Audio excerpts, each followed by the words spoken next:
पिछले एपिसोड 16 में हमने एक्टिवेटेड कॉम्प्लेक्स थ्योरी, सक्रियत संकुल सिद्धांत या ट्रांजिशन स्टेट थ्योरी, संक्रमण अवस्था सिद्धांत अथवा जिसे theory of absolute reaction rate, परम अभिक्रिया वेग सिद्धांत भी कहते हैं, वह देखा था। इसमें हमने सीखा था कि कोई भी रिएक्टेंट्स सीधे प्रोडक्ट में कन्वर्ट नहीं होते हैं जब तक कि वे एक्टिवेटेड कॉम्प्लेक्स यानी कि सक्रिय संकुल नहीं बना लेते। हमने यह भी सीखा था कि रिएक्टेंट पहले एक्टिवेटेड कॉम्प्लेक्स में जो परिवर्तित होते हैं वो activated complex top of the energy barrier पर होता है। वो जो सक्रिय ऊर्जा वाला हमने ग्राफ बनाया था उसके ऊर्जा अवरोध के शिखर पर होता है। वो अल्पजीवी होता है, शॉर्ट लिव्ड स्पीसीज है, और हमने कहा था कि एक्टिवेटेड कॉम्प्लेक्स प्रोडक्ट में भी कन्वर्ट हो सकता है और पुनः रिएक्टेंट में भी कन्वर्ट हो सकता है। तो ये सारी जो विशेषताएं एक्टिवेटेड कॉम्प्लेक्स की हमने सीखी थी, और विशेष जो हमारा ये था कि अभिकारक या रिएक्टेंट्स सीधे प्रोडक्ट में कन्वर्ट नहीं होते हैं जब तक कि वे एक्टिवेटेड कॉम्प्लेक्स या सक्रिय संकुल नहीं बना लेते। आज हमें सीखना है कि जो सक्रिय संकुल सिद्धांत अथवा संक्रमण अवस्था सिद्धांत अथवा परम अभिक्रिया वेग सिद्धांत है, इसका गणितीय रूप या मैथमेटिकल डेरिवेशन। क्योंकि एग्जाम में जब आता है तब यही पूछते हैं कि परम अभिक्रिया वेग सिद्धांत क्या है, what do you mean by theory of absolute reaction rate, और फिर कहते हैं इसका मैथमेटिकल डेरिवेशन या गणितीय व्यंजक निकालिए। तो आज हमें सीखना है इसका मैथमेटिकल डेरिवेशन या गणितीय व्यंजक।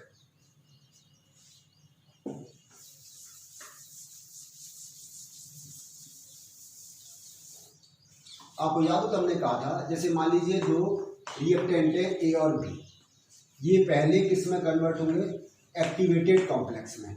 हमने कहा मान लीजिए ए बी स्टार से हम इसको रिप्रेजेंट कर दें और फिर ये कन्वर्ट होंगे प्रोडक्ट में। जैसे कि पहले मैंने कहा कि रिएक्टेंट सीधे प्रोडक्ट में कन्वर्ट नहीं हो सकते जब तक कि एक्टिवेटेड कॉम्प्लेक्स या ट्रांजिशन स्टेट नहीं बन जाती। तो ये है एक्टिवेटेड कॉम्प्लेक्स या इसको कहते हैं ट्रांजिशन स्टेट, या तो सक्रिय संकुल या इसे कहते हैं संक्रमण अवस्था। तो इसमें ये आपने देखे, मैंने पहले भी कहा था कि ये जो रिवर्सिबल स्टेप है, ये जो एक्टिवेटेड कॉम्प्लेक्स है ये प्रोडक्ट में कन्वर्ट हो गया तो वापस से एक्टिवेटेड कॉम्प्लेक्स नहीं बनेगा, लेकिन ये रिएक्टेंट में वापस कन्वर्ट हो सकता है। It mean this activated complex में convert into product as well as in reactant also. तो ये वाला रिवर्सिबल स्टेप है, ये सिंगल साइड स्टेप है। इसके लिए यदि हम के की वैल्यू देखें इसको, तो यहाँ आ जाएगा A B star upon A B. हमेशा क्या होता है, हम जब ये कांस्टेंट की वैल्यू देखेंगे तो हम लिखेंगे यहाँ पर ए बी स्टार यानी कि concentration of product upon concentration of reactant, या इसको ऐसे भी लिख सकते हैं कि A B this is equal to K A into B. ठीक है, अब इसको थर्मोडायनेमिक्स के हिसाब से देखें। अकॉर्डिंग टू थर्मोडायनेमिक्स ये के इक्वल टू क्या है, के इक्वल टू है e to the power minus del G upon R T. K equal to e to the power minus del G upon R T. G यहाँ पर क्या है, यह है change in Gibbs free energy, Gibbs मुक्त ऊर्जा में परिवर्तन, और टी यहाँ पर क्या है, एब्सोल्यूट टेम्परेचर या परम ताप है। ये हम जानते हैं डेल्टा जी इक्वल टू क्या होता है, ये हम जानते हैं delta H minus T delta S. ये हम थर्मोडायनेमिक्स में सीख कर आए हैं कि डेल्टा जी इक्वल टू क्या है, delta H minus T delta S.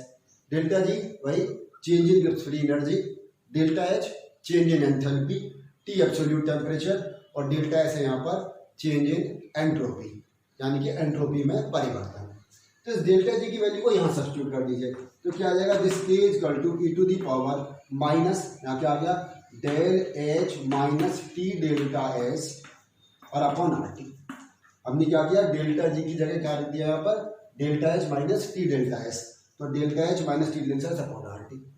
या के इक्वल टू क्या आ जाएगा, ई टू दी पावर ये minus delta H upon R T, minus delta H upon R T, और फिर ई टू दी पावर ये माइनस माइनस प्लस हो जाएगा, टी से टी कैंसिल हो जाएगा, फिर समझे ये माइनस और ये माइनस, ये तो हो गया प्लस है ना, और टी से टी क्या हो गया, कैंसिल, तो क्या आ गया, e to the power delta S upon R. इसको इक्वेशन नंबर 1 डाल दीजिए, तो क्या आ गया, कि हमारे पास में K equal to e to the power minus delta H upon R T e to the power delta S upon R. ये इसका थर्मोडायनेमिक्स के हिसाब से डेरिवेशन है, ऊष्मा गतिक व्युत्पन्न कहलाता है theory of absolute reaction rate का। अब फिर इसको आगे सीखें। ये जो हमने लिखा था रिएक्शन, जैसे ये ए बी है, हमने कहा ये किस में कन्वर्ट होगा, ए बी में, एक्टिवेटेड कॉम्प्लेक्स में, और फिर किस में कन्वर्ट होगा, ये प्रोडक्ट में कन्वर्ट होगा। अब यहाँ बात को समझो। अभी तक हम क्या कर रहे थे, हमने कहा था कि rate of reaction is proportional to the concentration of reactant only. अभिक्रिया का वेग अभिकारकों की सांद्रता पर निर्भर करता है। लेकिन यहाँ देखें, ऐसा कोई जरूरी नहीं है जितने नंबर ऑफ रिएक्टेंट्स हैं वे सब प्रोडक्ट में कन्वर्ट हो जाएं। इसको हमने कोलिजन थ्योरी में भी सीखा था और इससे पहले आर्रेनियस थ्योरी में भी सीखा था। हमने कहा था कि जितने सारे रिएक्टिंग मॉलिक्यूल्स लेके चलते हैं वे सभी की सभी प्रोडक्ट में कन्वर्ट नहीं होते हैं। उनमें से कुछ मॉलिक्यूल जिनको आर्रेनियस ने एक्टिव मॉलिक्यूल्स कहा था, या कोलिजन थ्योरी में हमने कहा था कि वे मॉलिक्यूल जो आपस में कोलिजन से इतनी एनर्जी अचीव कर लें कि वो एक्टिवेशन एनर्जी के बराबर या उससे अधिक हो, तो वो प्रोडक्ट में कन्वर्ट हो सकते हैं।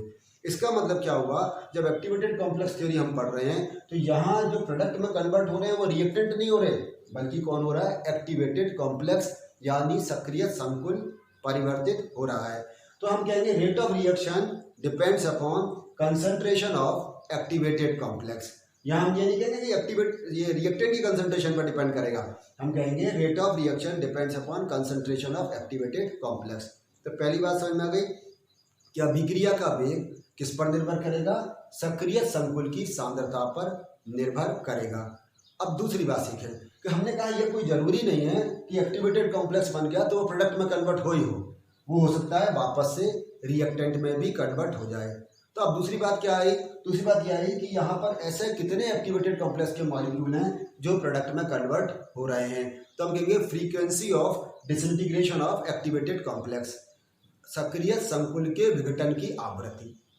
तो अब अभिक्रिया का वेग दो बातों पर निर्भर किया।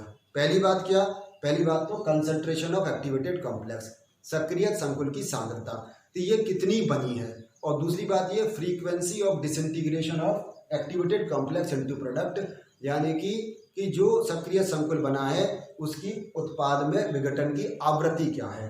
तो यहाँ हम लिख सकते हैं ये dx/dt, हम इसको लिखा रेट ऑफ रिएक्शन, जिसको dx/dt लिख रहे थे, ये बराबर किसके आ जाएगा हमारे पास में, ये आएगा AB स्टार इंटू न्यू। ये क्या है, हमने कहा था कि रेट ऑफ रिएक्शन दो बातों पर डिपेंड करेगी, दो बातों पर प्रोपोर्शनल होगी। एक तो किसके, कंसंट्रेशन ऑफ एक्टिवेटेड कॉम्प्लेक्स के, और साथ में फ्रीक्वेंसी ऑफ डिसइंटीग्रेशन के, इसकी कितनी आवृत्ति इसके प्रोडक्ट में या उत्पाद में परिवर्तित हो रही है। ठीक है, अब अगर हम वैसे देखें रिएक्शन को तो है क्या, ये AB ओवरऑल रिएक्शन देखें, और किस में कन्वर्ट हो रहा है, प्रोडक्ट में। यदि अब इसको हम माने कि ये सेकंड ऑर्डर रिएक्शन है तो K2 इक्वल टू क्या आ जाएगा, ये आ जाएगा हमारे पास में रेट ऑफ रिएक्शन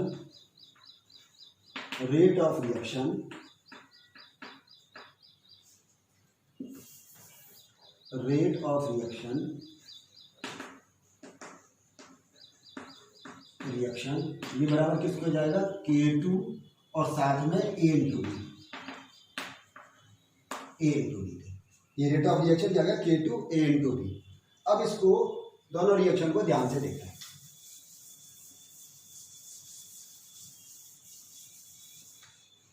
यह भी रेट ऑफ रिएक्शन, ये भी रेट ऑफ रिएक्शन, तो हमारे पास में क्या, K2 A इंटू डी, ये तो हमने ये वाली लिख ली, और ये क्या आ गया, ये बराबर आ गया AB स्टार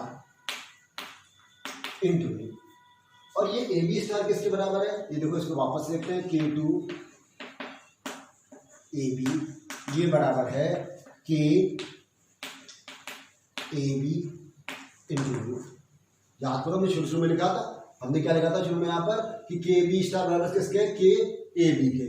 तो यहाँ क्या हुआ, AB से AB कैंसिल हो गया, तुम्हारे पास में क्या आया, K2 equal to K into nu. अब हमें इसमें वैल्यू सब्स्टिट्यूट करनी है। K की वैल्यू तो ये लिखी हुई, इक्वेशन नंबर 1 में K की वैल्यू ये लिखी है। न्यू का यदि हम वैल्यू निकालें तो हम जानते हैं कि E इक्वल टू क्या होता है, H न्यू। ये आप सब जानते हैं, E इक्वल टू क्या है, H न्यू, या हम क्या, न्यू इक्वल टू क्या होगा, E/H।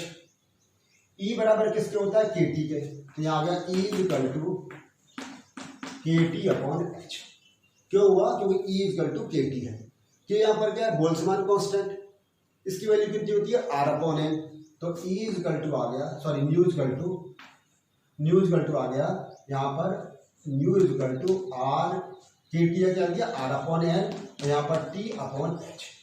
ये यहाँ पर न्यू की वैल्यू आ गई। ठीक है, अब इसमें क्या करना है? के की वैल्यू सब्स्टिट्यूट कर दी इस इक्वेशन में। जैसे मान लो इक्वेशन नंबर हम इसको 2 दें, ये इक्वेशन नंबर हो मान लीजिए 3। अब इक्वेशन 2 में इक्वेशन 1 से और 3 से वैल्यू सब्स्टिट्यूट करनी है। तो देखो यहाँ पर क्या आएगा, यहाँ लिखे हम K2, न्यू बराबर क्या है? RT/NH, RT/NH, और के की वैल्यू क्या लिखी है यहाँ पर? e to the power minus del H/RT into e to the power del S/R। ये आपको बात समझ आ गई होगी। हमने क्या किया, ये इक्वेशन 2 है, इस इक्वेशन 2 में के की वैल्यू रखी। के का मान क्या है? e to the power minus del H/RT e to the power del S/R, और न्यू की वैल्यू क्या? RT/NH। ये RT/NH रख दिया। तो यदि आपसे कहते हैं कि आप इसका थर्मोडायनेमिक और काइनेटिक डेरिवेशन निकालिए theory of absolute reaction rate का, तो आपको यहाँ तक निकालना है कि dx/dt equal to K2 equal to RT/NH e to the power minus del H/RT into e to the power del S/R। तो पहले थ्योरी समझाएंगे इसमें, क्योंकि ये लॉन्ग क्वेश्चन में आता है। फिर उसके बाद एक्टिवेटेड कॉम्प्लेक्स की विशेषताएं लिखेंगे, और उसके बाद ये पूरा मैथमेटिकल डेरिवेशन आपको इसमें समझाना है। ठीक है, इसके बाद हम एक काम और करेंगे।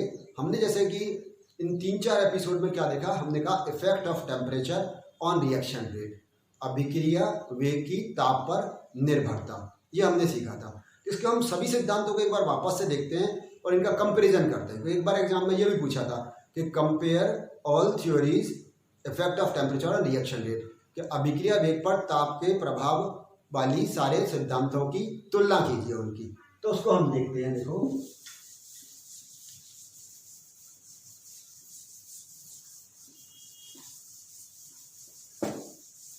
सबसे पहले हमने कहा था Arrhenius theory.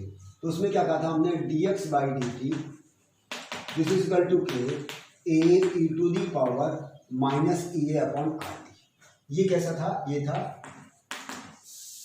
Arrhenius theory, Arrhenius का सिद्धांत। आरेनियस के सिद्धांत के अनुसार हमने कहा था dx/dt equal to k equal to a to the power minus EA/RT। आपको मालूम है यहाँ पर a क्या था?